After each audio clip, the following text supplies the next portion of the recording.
Hello friends, welcome to my channel excellent tutorial. आज का video शुरू करने से पहले एक रिक्वेस्ट है छोटी सी आपकी कि प्लीज़ मेरा वीडियो को पूरा देखिए, आखिरी तक देखिए, ताकि आपको एक एक चीज़ मैथ्स की समझ में आए। अगर आप 20-25 मिनट मैथ्स को दे देंगे दिन भर में, बिलीव मी कि आपको फिर कोई ज़रूरत नहीं पड़ेगी, किसी को हेल्प लेने की कुछ ज़रूरत नहीं पड़ेगी।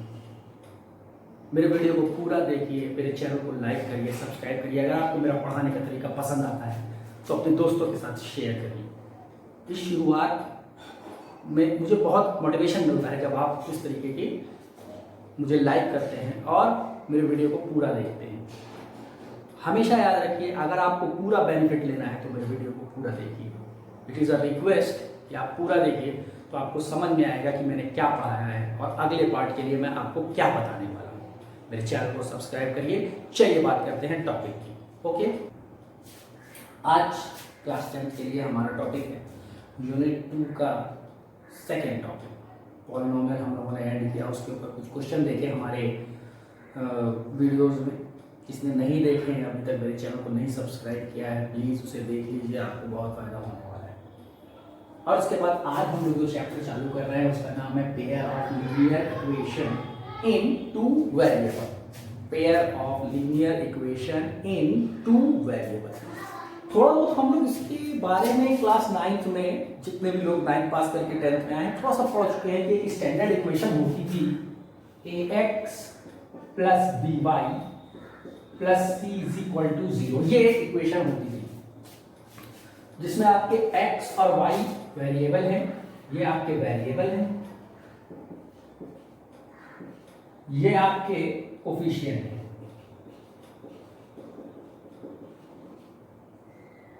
और ये आपकी इक्वेशन है। ये लीनियर क्यों है? Why it is linear? इस बात का जवाब आपको मिलेगा वेरिएबल पावर देख के। वेरिएबल की पावर 1 है, देखिए x की भी पावर 1, y की भी पावर 1, तो मतलब ये क्या हो गया है? लीनियर हो गया। लीनियर क्यों? Power of variable is degree कह लें, पावर कह लें, it is up to us. ठीक है ना? तो आपको बात करनी है पेयर ऑफ लीनियर इक्वेशन की। देखिए, पेयर ऑफ लीनियर इक्वेशन की जरूरत क्यों पड़ी? क्लास 9th में हम लोग क्या करते थे? x को एक अपनी वैल्यू देते थे और y की वैल्यू निकाल लेते थे, या y को एक वैल्यू देते थे और x की वैल्यू निकाल लेते थे। बट यहाँ पे क्या होगा, क्योंकि दो वेरिएबल हैं, इसलिए हम लोगों को कम से कम दो कंडीशंस चाहिए। इसलिए हमेशा जब भी बात करेंगे यहाँ हाई स्कूल में, वो लीनियर पेयर की बात करेंगे। पेयर, इक्वेशन का pair. We can also call it system. आपकी एनसीईआरटी की बुक में सिस्टम लिखा गया है। दोनों क्वेश्चन को, इक्वेशन को एक साथ में रख दिया और कहा गया सिस्टम। मैं ये आपको क्यों बता रहा हूं? क्योंकि आपको लैंग्वेज पता होनी चाहिए किस तरीके से क्वेश्चन पूछे जाते हैं। ठीक है ना? अब आप जानते हो कि अगर लीनियर इक्वेशंस हैं, वेरिएबल हैं, तो मुझे इसको सॉल्व करना है। सॉल्व करने का सबसे पहला तरीका जो आपकी एनसीईआरटी की बुक में है वो है ग्राफिकली मेथड। कौन सा मेथड? Graphically method.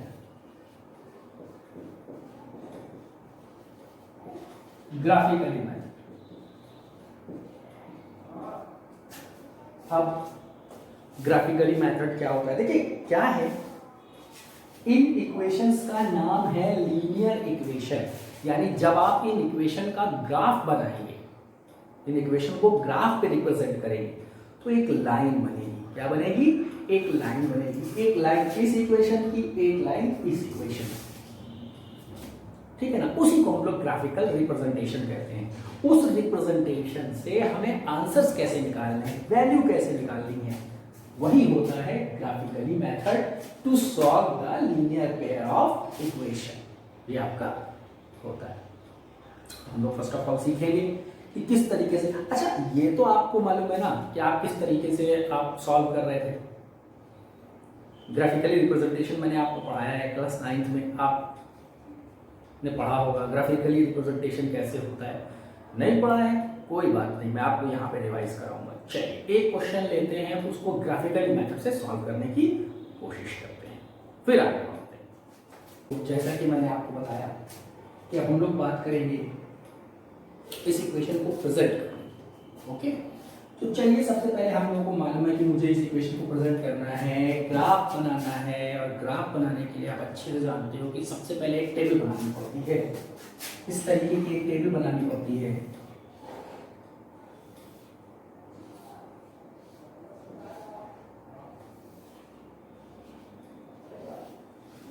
जिसमें x और y की वैल्यूज हम लोग अपने तरीके से डिपेंडेंट वैल्यू रखते हैं कि मतलब y की रख लेते हैं, x की रख लेते हैं, कुछ ऐसा करते हैं।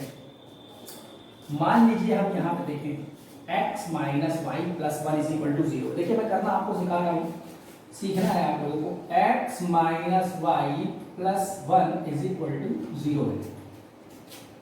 तो आप देखिए यहाँ पे आपका क्या हो जाएगा, x is equal to y minus one. ये हो सकता है कि नहीं? अच्छा आप मुझे बताइए, y उधर गया तो प्लस का हो गया, प्लस वन उधर गया तो।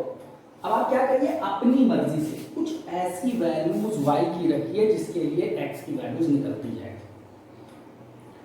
कुछ भी वैल्यू आप रख सकते हैं, 0 1 2 3, बस खाली ये ध्यान रखिएगा बेटा कि बहुत ज्यादा बड़ी वैल्यू ना हो जाए और ऐसी वैल्यू मत आ जाए जो हम शो न कर पाए, जैसे 5/2 1.5, मतलब फ्रैक्शन में ना आए, एक रियल नंबर आ जाए, either is this positive either negative, वो हमारे लिए प्रेजेंट करना आसान है। तो बस एक छोटी सी बात आपको ध्यान में रखनी कि जो आप शो कर सकते हो आसानी से।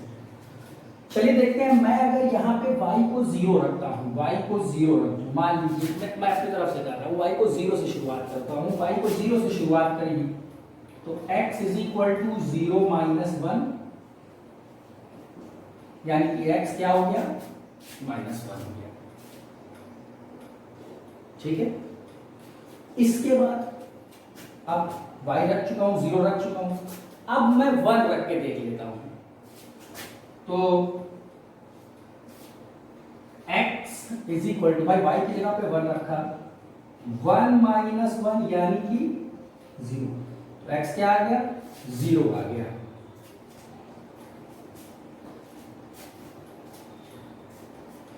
x क्या आ गया, 0 हो गया।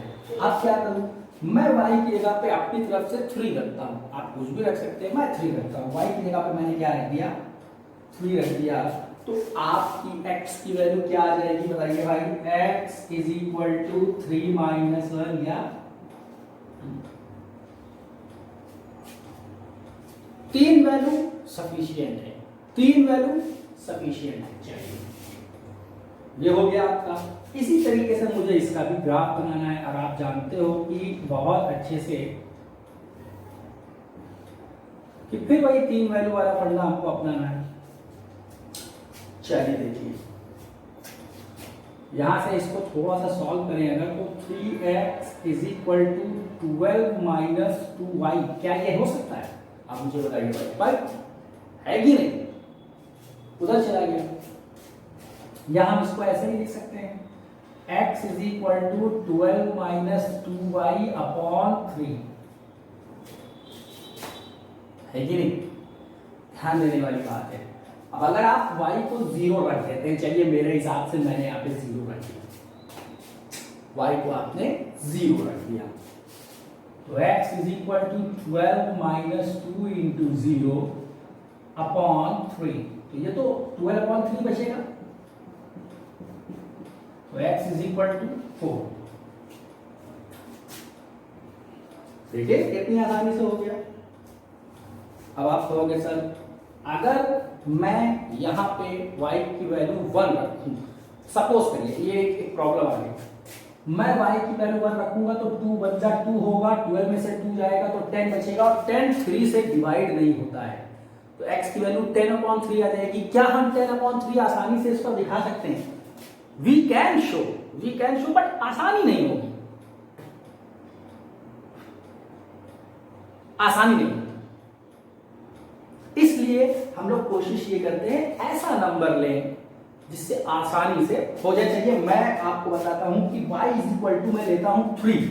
चलिए y की जगह पे मैंने क्या ले लिया, 3 ले लिया। तो देखिए अब आप देखिए मेरा ट्रिक देखिए, 2 3 जा 6, देखिए x क्या हो जाएगा, 12 माइनस 2 इंटू 3 अपॉन 3, तो x is equal to 12 minus 6/3 यानी कि 6/3 यानी कि 2। आसान हो गया। 3 और 2 तो आप शो कर सकते हैं, आसान हो गया। इसी तरीके से एक y की वैल्यू लेते हैं हम 6। क्या लेते हैं 6। देखिए ये प्रैक्टिस से आएगा। मैंने आपको बताया ना, आपके दिमाग में एक बार बैठ गया कि नहीं सर मुझे ये चीजें निकालनी है, मुझे छोटी छोटी चीजें निकालनी है ताकि मैं सॉल्व कर लूं, मैं आसानी से इसमें शो कर सकूं। चल आप अपने आप करने लगोगे। y की वैल्यू रखेंगे 6 तो x आएगा आपका, देखिए 0 आ जाएगा। करके देख लीजिए, x is equal to 12 minus 2 into 6/3, x is equal to 12 minus 12/3 यानी कि 0। 3 हो गए मेरी वैल्यूज।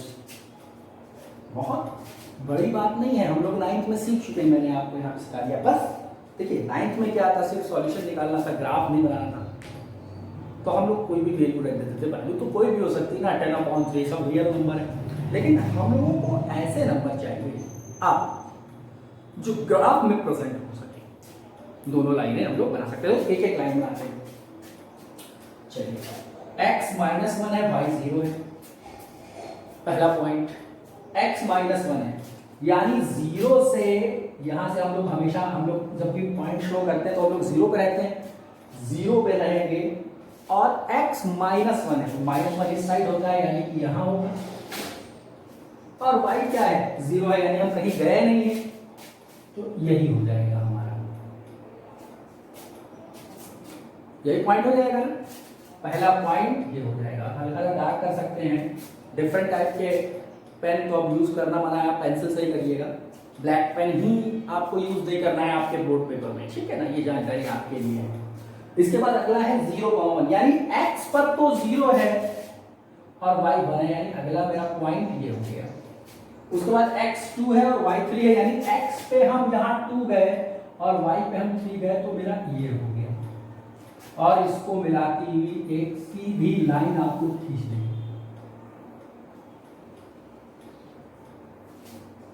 आप ग्राफ में करोगे बहुत आसानी से शो हो जाएगा, यकीन रखिए। देखिए ये आपकी पहली इक्वेशन बन गई। अब दूसरी वाली की बात करते हैं। x 4 है, y 0 है। x गए 4 और y 0 है तो मतलब यही पॉइंट हो गया। x 2 है, y 3 है। x 2 है, y 3 है यानी यही पॉइंट। और x 0 है, y 6 है। x 0 और y है 6 यानी कि मेरा जो लाइन होगी वो कुछ इस तरीके से।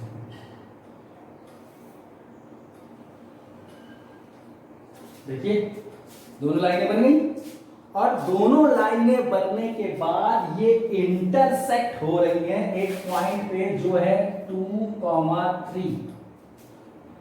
ये इंटरसेक्ट हो रही हैं एक पॉइंट पर जो है 2,3। तो यही क्या हो जाएगा, आपका ग्राफिकल रिप्रेजेंटेशन हो जाएगा। और जिस पॉइंट पे इंटरसेक्ट हो रही है वो आंसर होता है x is equal to 2, y is equal to 3। ये आपका आंसर हो जाएगा। जिस पॉइंट पे इंटरसेक्ट हो रही है। ग्राफ बनाना बहुत आसान भी है, मुश्किल भी। आसान इसलिए क्योंकि आपको पॉइंट मालूम है, आपको सिर्फ प्लांट करना है। मुश्किल इसलिए है कि प्लांट करना आपको आना चाहिए। और ये कैसे आएगा, प्रैक्टिस से आएगा। सो अच्छे से इस क्वेश्चन को देखिए, एक दो बार अच्छे से वीडियो को देखिए, ठीक है, तो ये आपको समझ में आ जाएगा। इसे कहते हैं ग्राफिकल रिप्रेजेंटेशन। अब हम लोग एक स्टेप आगे बढ़ते हैं। ग्राफिकल रिप्रेजेंटेशन हो गया। अब हम लोग कुछ कंडीशंस की बात करते हैं कि कब हमारी इक्वेशन, भाई इक्वेशन है तो जरूरी थोड़ी ना कि कोई इक्वेशन आपको दे दी गई हो तो सॉल्व हो जाएगी, या हर का आपको ग्राफ बना के ही बताना होगा किस तरीके की। तो कुछ कंडीशन हम लोग सीखेंगे जिससे हमको नेचर पता चलेगा इन सिस्टम ऑफ इक्वेशन का बिना सॉल्व किए। ठीक है, इसे आप नोट करिए, उसके बाद फिर आते हैं। जैसा कि मैंने आपसे बताया, अब आपको जो इक्वेशन दे रखी है उसके नेचर के बारे में हमें पता करना है। वो सॉल्व हो सकती हैं या नहीं हो सकती हैं, या उनका ग्राफ अगर बनाया जाए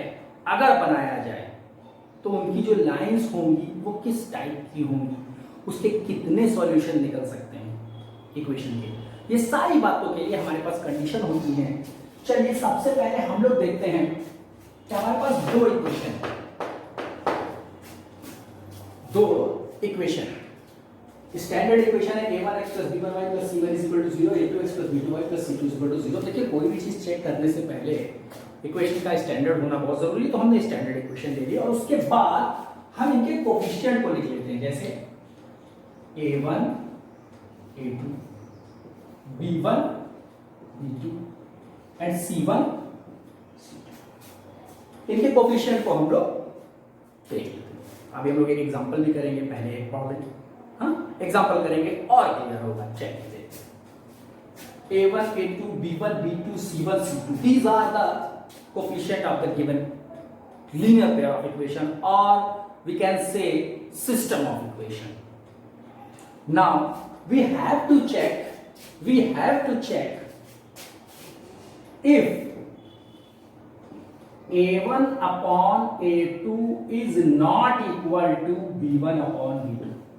सबसे पहली कंडीशन, सबसे first condition, a1 upon a2 is not equal. अगर a1 upon a2 b1 upon b2 यानी कि दोनों का रेशियो इक्वल नहीं है, तो हम इसके बारे में तीन बातें कह सकते हैं। नंबर 1,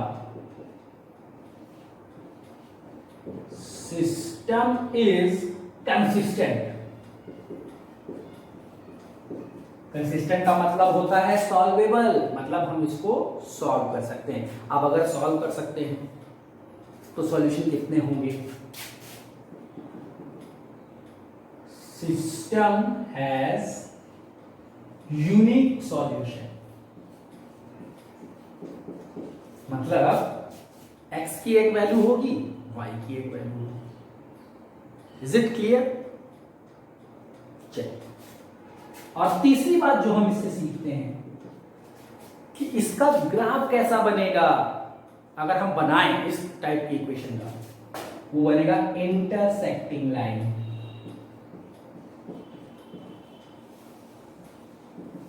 मैं बना लूं, ये देखिए इस तरीके की इंटरसेक्टिंग लाइन। अब ये इक्वेशन फॉल्स हो जाती है हमारी, हमारा आ जाता है a1 upon a2 = b1 upon b2। बहुत ध्यान रखिएगा कि जब ये हो जाए तभी आगे बढ़ना है। तब हम एक और चीज चेक करेंगे कि whether it is c1 upon c2। क्या ये दोनों जब बराबर हो गए तो हम c1 upon c2 को भी रख के देखेंगे कि क्या ये भी बराबर है। और अगर तीनों बराबर हो जाते हैं तो फिर से हम लोग तीन बातें कह सकते हैं इसके बारे में।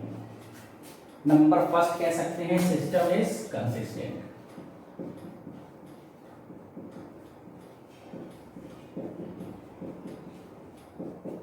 सेकंड कह सकते हैं अब कंसिस्टेंट है तो आंसर निकाले जा सकते हैं। तो system has infinitely many solution.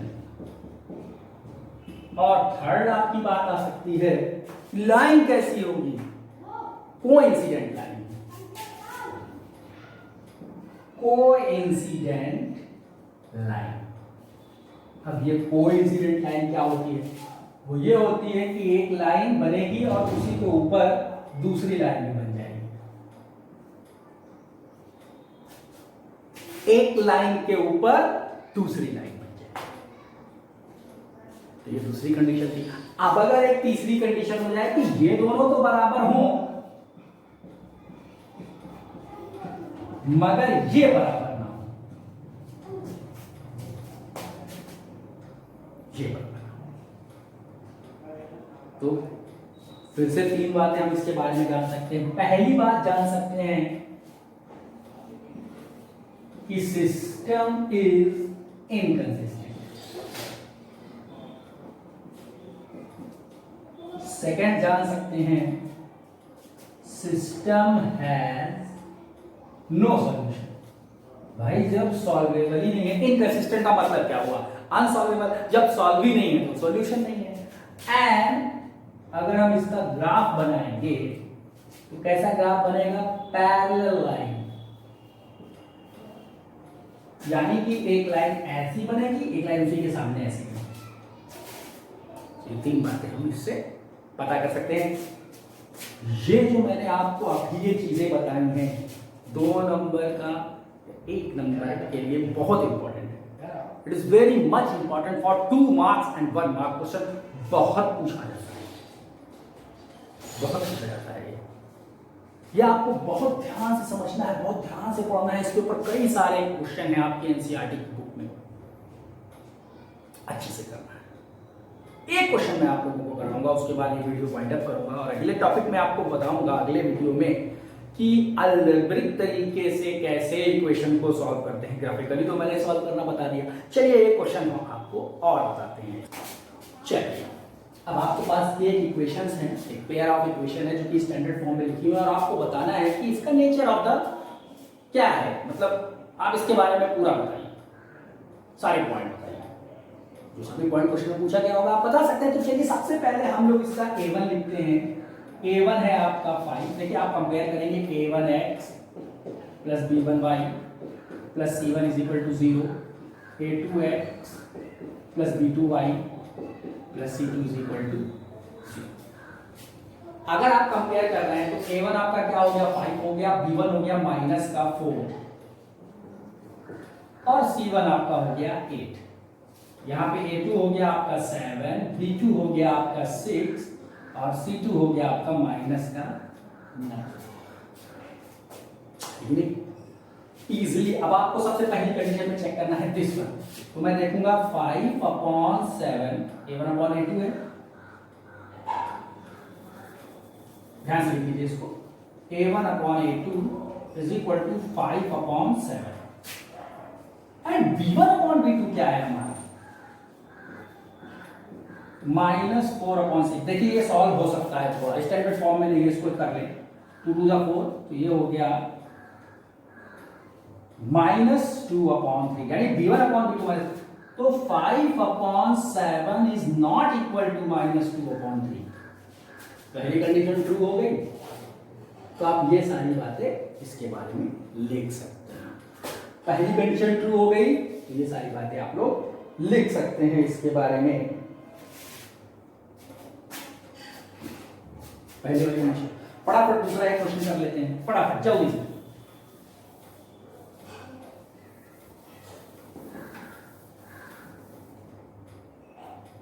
चलिए 9x प्लस 3y प्लस 2 है।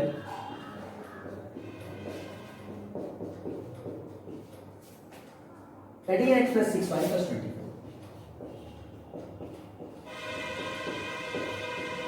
चलिए फिर से कंपैरिजन की बात आ गई। a1x plus b1y plus c1 is equal to 0, a2x plus b2y plus c2 is equal to.